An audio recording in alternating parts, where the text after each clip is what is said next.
اور میں ہاتھ جوڑ کے عرض کروں گا او پتر، اللہ کا شکر ہے ویسے تو مجمع بڑا خوبصورت بارش دکھائی دے رہا ہے، لیکن پھر بھی بھائی یار جب بچیوں بیٹیوں کے اسکول آنے جانے کا ٹائم ہو چونکوں میں نہ کھڑے ہوا کرو۔ میں آپ کو بتا نہیں سکتا کہ اس باپ کے دل پہ کیا گزرتی ہے جس کی بیٹی کے لیے کوئی چونک میں کھڑا ہے، لیکن کیا کرے، دو باتیں ہوتی ہیں نا، ایک وہ باپ والا ہوتا ہے، بیٹی والا ہوتا ہے، دوسرا وہ بوڑھا ہو چکا ہوتا ہے۔ تو یاد رکھ بھائی، آج تو کسی کے لیے کھڑا ہو رہا ہے تو نے بھی تو کل بوڑھا ہونا ہے نا، اس لیے پاک رکھو۔ اور یہ ہمارے معاشرے کا مزاج بن گیا ہے، ماڑے نو مارو حضرت، ماڑے کو مارو حضرت، تگڑا چور اس سے کئی کلو ہیروئن برآمد ہو جائے تو اس کی پھر ضمانت ہو جاتی ہے۔ یہ ہمارے معاشرے کا مزاج بن گیا، لیکن یہ بات یاد رکھنا حضرت، ماڑے پر ہاتھ اٹھانے سے پہلے 1000 بار سوچ لینا۔ حضرت مولا علی مشکل کشا رضی اللہ تعالیٰ عنہ فرماتے ہیں جس کا مفہوم ہے جو بدلہ لے سکتا ہے اس سے تو ڈر، لیکن جو بدلہ نہیں لے سکتا اس سے بھی زیادہ ڈر۔ کسی نے مولا سے سوال کیا، حضرت جو بدلہ لے سکتا ہے اس سے ڈرنے کی تو سمجھ آ رہی ہے، بدلہ لے گا، مارے گا، ذلیل کرے گا، نقصان پہنچائے گا، تو جو کاری کچھ نہیں سکتا اسے کیوں ڈریں، وہ کیا کر لے گا؟ آپ نے فرمایا وہ تو کچھ نہیں کرے گا لیکن اس کا رب بڑا کچھ کر دے گا۔ اس لیے یہ اپنے اللہ سے ڈرا کرو حضرت، اور یہ سبق جو ہے نا یہ یاد رکھنا، کیا دل یاد لئی بنایا ہے۔ اصل میں حضرت جی کیونکہ روشنی سب کو مدینہ پاک سے آ رہی ہے نا، الفاظ جدا ہوتے ہیں، مفہوم سب کا ہی ایک ہوتا ہے۔ اعلیٰ حضرت نے بھی کہا، نا فرماتے ہیں دل ہے وہ دل جو تیری یاد سے معمور رہا، باتیں سب بابوں کی ایک ہی ہیں حضرت، دل ہے وہ دل جو تیری یاد سے معمور رہا، سر ہے وہ سر جو تیرے قدموں پہ قربان گیا۔ اس لیے یہ یاد رکھنا ہے حضرت، دل یاد لئی بنایا ہے۔ اور اللہ معافی دے یار، بس دعا کرو معافی مل جائے۔ میں کہتا ہوں یہی بہت بڑی بات ہے، عاشقی تو بڑے لوگوں کا کام ہے۔ جیسے کوئی ایم اے کی کتاب پڑھ رہا ہو نا انگلش کی، تو میرے جیسا نالائق چلا جائے تو پوچھے جا کے بھائی کیا یہ آپ کیا کر رہے؟ اوکے جا بھائی، تیری سمجھ آنے والی گلاں نہیں ہے۔ اسی طرح حضرت یہ حضرت بابا فرید رحمۃ اللہ تعالی علیہ، آپ نے بڑی سیر و سیاحت کی، بڑے اللہ کے دوستوں سے ملاقات کی ہے، بڑے درویش۔ آپ فرماتے مجھے پتہ چلا کہ فلاں ایک پہاڑ ہے تو اس کی غار میں ایک بزرگ مجاہدہ کر رہے ہیں، تو کہتے میں زیارت کے لیے گیا، تو آپ فرماتے جب اس پہاڑ کی چوٹی پہ پہنچا نا جس غار میں وہ بزرگ مجاہدہ کر رہے تھے، تو کیا دیکھا کہ غار کے باہر ہی ایک ٹانگ کٹی پڑی ہے، خشک ہو چکی ہے، ماس پوست کچھ بھی نہیں اس پہ، گوشت وغیرہ، لیکن غار کے منہ پہ کٹی پڑی ہے۔ تو کہتے خیر میں اندر چلا گیا، فرماتے ہیں کیونکہ حضرت نے گدڑی اوڑھ رکھی تھی اوپر، تو مجھے نہیں خبر ہوئی کہ حضرت کی بھی ایک ٹانگ کوئی نہیں۔ کہتے ہیں جب مجھے اجازت ہوئی، تو کیونکہ سنت ہے مہمان کو دروازے تک رخصت کرنے جانا، مہمان کو شاپروں والا مہمان ہونا شرط نہیں ہے، یہ بھی ہے نا حضرت جی، مہمان اگر شاپر والا ہو تو پھر تو قربان جائیں، وہ مہمان ہوتا ہے۔ تو جو غریب چارہ ماڑا میرے جیسا بغیر شاپروں کے آ جائے وہ تو دل کرتا ہے آج اسی کو کاٹ کے خود کھا لو حضرت۔ نہیں حضرت اس طرح نہ کرو۔ اور میں آپ کو اپنی بات، بھائی بندہ پڑھتا تو ہے نا، لیکن جب بندے پہ گزرتی ہے نا پھر بندہ یقین کہ کسی اور ہی مقام پہ فائز ہوتا ہے۔ میں اسی طرح پروگرام کر کے میں جو ہے نا وہ عصر کے وقت گھر گیا، گرمیاں تھی تو بڑی گرمی لگی تھی، مغرب کی میں نے جماعت کروائی، گھر آ کے نا میں نے وہ موٹر چلا کے ٹھنڈے پانی سے میں نہایا، تو مجھے میری گھر والی کہتی ہے جی کھان پکان کچھ نہیں، میں تو تھکا ہوں، میں نے رات کو پھر پروگرام پہ جانا، آج اس طرح کرو آج درویشاں والی سبزی پکا لو، آلو شریف ہے، اس بیچاری نے رکھ لی، تو وہ میں لیٹا ہی تھا تو دروازے پہ دستک ہو گئی، تو میں نے اٹھ کے دروازہ کھولا تو میرے ماموں ساتھ میری ممانی اور آگے ان کے تینوں بچے، تو اب تو پھر آلو شریف ترک کرنے پڑ گئے۔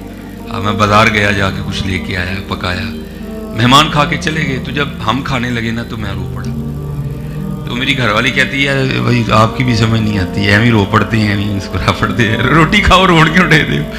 میں نے کہا میں نے اپنے آقا کریم علیہ السلام کی حدیث پاک پڑھ، تب بھی اتنا ہی یقین تھا، لیکن کیونکہ واحد قال ابراہیم ربی ارینی کیف تحیی الموتی، میں چاہتا ہوں مجھے اطمینان آئے، تو آج میں نے دیکھ لیا۔ کہتی کیا دیکھا؟ मैंने कहा भलीए लोके ना परौने आंदे तो की खाना सी, कहती आलू, तो मैं परौने आ गए तो की खान नहीं, कहती मुर्गा। मैं फिर रहमत होए कि ना होए। और भाई आपका कोई नहीं खाता, वो अपना लेके आते हैं अंदर जी, वो लेके आते हैं अंदर। और आज तो हमारा मिजाज बन गया भाई लोग, मैं आपको बिल्कुल सच कह रहा हूँ, ये इसमें कोई झूठ नहीं। मेरे एक मुक्तदी ने मुझसे दुआ करवाई बाकायदा, डॉक्टर साहब दुआ करो परौने ने साडा ही घर वेख लिया। अल्लाह। और लिखा है कि मौला अली मुश्किल कुशा रज़ी अल्लाह तआला अन्हु अपने दर अक़दस पर बैठे रो रहे थे। एक शख्स पास से गुजरा, उसने अर्ज़ की हुजूर क्यों रो रहे हैं? आपने फरमाया अली को लगता है कि अल्लाह अली से खफा हो गया है। और करते हैं हुजूर अल्लाह जमाने से तो खफा हो सकता है, अली से खफा नहीं हो सकता। आपने फरमाया नहीं मुझे लग रहा है कि खफा हो गया। और करता हुजूर दलील भी तो देना। आपने फरमाया 40 दिन गुजर गए, अली के दस्तरखान पे कोई मेहमान नहीं आया, इससे बड़ी और दलील क्या है?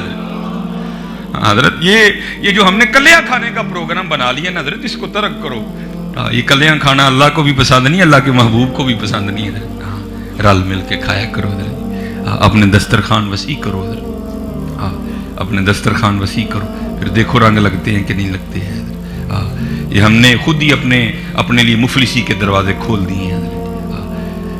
कभी भी जो है ना अकेले ना खाओ हजरत, देखो मोहल्ले में कौन गरीब है, मोहल्ले में कौन। ये अब आप में सियालकोट पता नहीं, मैं यूनिवर्सिटी है सियालकोट में UMT, तो मैं उसमें लेक्चर दे के निकला, तो थोड़ा आगे आके ना वो सब्जी वो फलों की रेहड़ियाँ लगी थी। और आपको पता है हजरत ये जो सर्दी है ना, ये सेबों का सीज़न है। गर्मियों में जो सेब होते हैं वो भी मेरे जैसे ही होते हैं, लेकिन जो सर्दियों में होते हैं वो ज़रा ठीक ठाक होते हैं।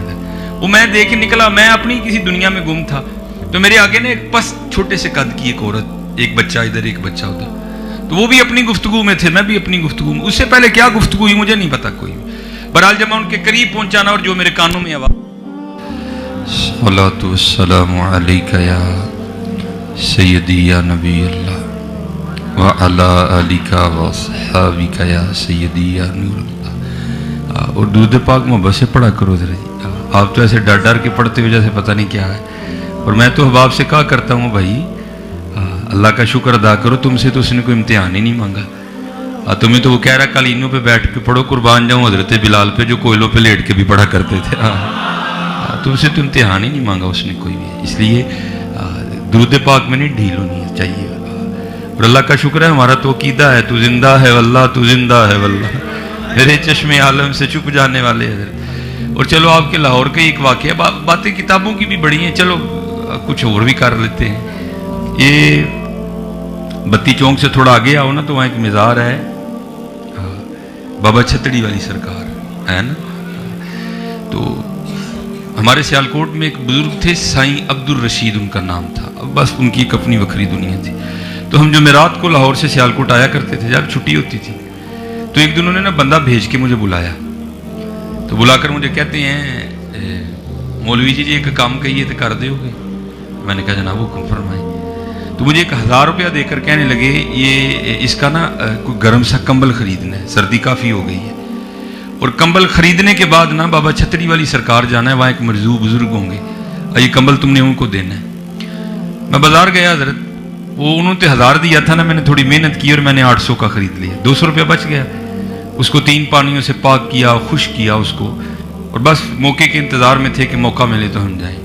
हम जब मज़ार पे आए ना बाबा छतड़ी वाली सरकार, तो कुछ अल्लाह की ऐसी करनी थी कि वहाँ उस वक्त था ही कोई नहीं, वो एक ही बंदा था। और मुझ में इतनी हिम्मत नहीं हुई कि मैं उनसे पूछूं कि हजरत आप ही मजजूब हैं, लेकिन दिल कह रहा था कि नहीं यही मजजूब है। तो बस हिम्मत नहीं पड़ी कोई भी। जैसे ये मैंने अपने कंधों पे चादर ली है ना, मैंने इसी तरह चादर उनके कंधों पे दी और थोड़ी दुरुस्त करके ना उसको उड़ा के चादर। तो जब मैं जाने लगा ना, तो उन्होंने पीछे से मेरी कमीज पकड़ ली और मुझे कहते हैं कंबल ते दे चला, 200 ही तो दे के जा ना। कंबल ते दे चला, 200 भी। मेरे पैरों के नीचे से जमीन निकल गई है। फिर मुझे ये बात समझ आई, चाहें तो इशारों से अपनी काया ही पलट दें दुनिया की, ये शान है खिदमतगारों की, सरकार का आलम क्या होगा। ये लोग दलील है हजरत, ये हुज्जत है हजरत, ये उनके गुलामों का आलम है।